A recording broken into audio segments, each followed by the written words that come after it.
Ouais, bah voilà, c'est ça qu'il me faut. Ça, c'est bien, tu vois. Ça, c'est la 32. Ah, bah il m'en faut de ça. Allez, pour les consommateurs qui vont nous regarder, qui vont suivre la conférence, etc., est-ce que tu pourrais nous donner, alors, pas dans le détail, mais 2-3 conseils qui, même pour moi, naïf comme je suis, peut m'aider à mieux choisir un poisson quand je vais chez Bien mon sûr. poissonnier? On va prendre par exemple la dorade royale ou le bar. Premier aspect qualitatif. On le prend, il reste droit, ferme. Bon, ça, chez mon poissonnier, je ne vais pas le faire, hein. Voilà. Les ouïes, Ok. bien rouges, Ouais, qui ne commencent pas à devenir marron. ouais, La brillance du poisson. ouais, On voit que c'est un poisson qui sort de l'eau, hein, il est bien brillant. On le touche, il a encore son mucus, ouais. donc ultra frais. La fermeté au toucher. Mhm. Bon, alors, tu as oublié de me parler de le seul repère que je connaissais bêtement comme Les yeux. consommateur, c'est il paraît que c'était l'œil qu'il fallait regarder. On n'en fait rien de cet œil? Ben si, bien sûr, hein, mais c'est comme la brillance du corps. Hein. Quand on voit encore les reflets argentés, Ok. l'œil comme s'il sortait de l'eau, encore bien brillant, D'accord. encore frais. On commence là encore le consommateur et je crois qu'il y a beaucoup de travail qui est fait. On y participe aussi sur TV7, sur Sud-Ouest, sur cette notion de circuit court. On a plus de mal à la comprendre, le circuit court en mer, parce que c'est les poissons qui se déplacent. Comment on va dire j'achète du poisson circuit court? Est-ce que je vais au cul du petit bateau? Est-ce que je demande à mon poissonnier d'où il vient? C'est quoi ma référence? Mais il y a les deux. Hein. S'il y a de la vente en direct au cul du bateau, il faut y aller. Ouais. Parce que ça évite aussi certains intermédiaires. Oui. Comme ça, l'artisan s'y retrouve aussi. Et puis, nous, en tant que professionnels, on a la chance d'avoir une criée. Donc, on vient à la criée parce que c'est de la pêche du corolleur. Hein. C'est le petit bateau qui s'en va à 2 h du matin et qui revient à 6 h.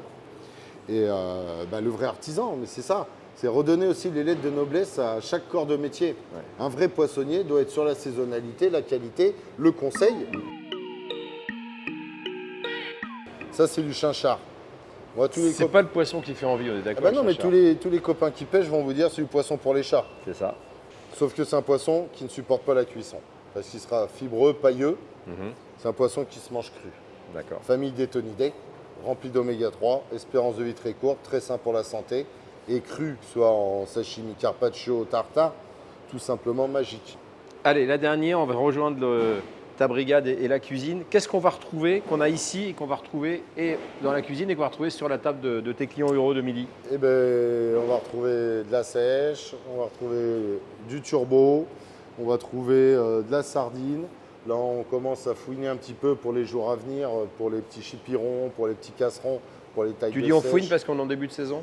Non, pour avoir l'approvisionnement, parce Ah oui. que les ressources font que c'est de plus en plus compliqué. Hein. Moi, je me souviens petit, les premières fois que je suis venu à la criée, les pièces étaient remplies de bacs par terre, et avec des poissons de taille exceptionnelle. Et là, aujourd'hui, c'est un combat. C'est un combat, pourquoi? Parce que y a des poissons qui sont comme ça. Là, ça, c'est des poissons qui ont 2 ans et demi, qui ne sont jamais reproduits, et puis la pêche intensive.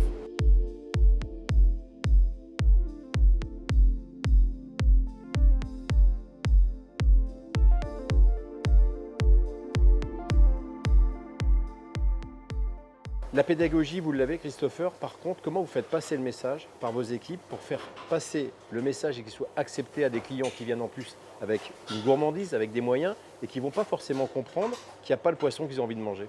C'est nos serveurs. Nos serveurs sont nos commerciaux pour expliquer le plat, pour expliquer l'histoire, pour expliquer la démarche du restaurant, de notre cuisine, la philosophie.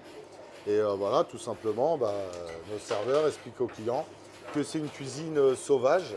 Là, les coquillages, poissons, ça nageait encore à 2-3 heures du matin.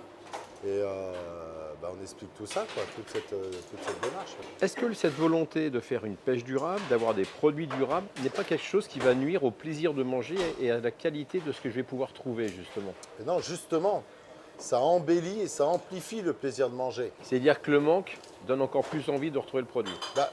Et tu vas me répondre sincèrement, si tu manges tous les jours et toute l'année de la langoustine, est-ce que tu vas prendre autant de plaisir que si tu en es privé 6 mois et que tu vas recommencer à en manger 6 mois après? Je sais que tu auras plus de plaisir en étant privé pendant une période de l'année que d'en manger tous les jours. Et tu sais, c'est comme la pêche. Hein.